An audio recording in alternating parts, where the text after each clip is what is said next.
So what's up everyone and welcome back to our channel in another tutorial. If you want to see how many people are visiting your hosting website, here's how to check your traffic in just a few clicks. So first thing first, open your hosting website builder and expand the analytics panel on the left.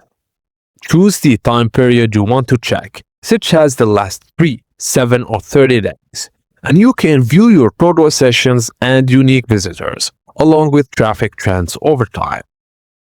Now, check by country to see where your visitors are coming from, by device to compare desktop and mobile traffic. And also you can view this traffic information directly from the website builder dashboard in each panel without opening the editor. And that's it. You can now quickly monitor your website traffic and see where your visitors are coming from. If this tutorial was helpful, please don't forget to like it and subscribe to our channel for more tips and tricks like this. I will see you on the next one.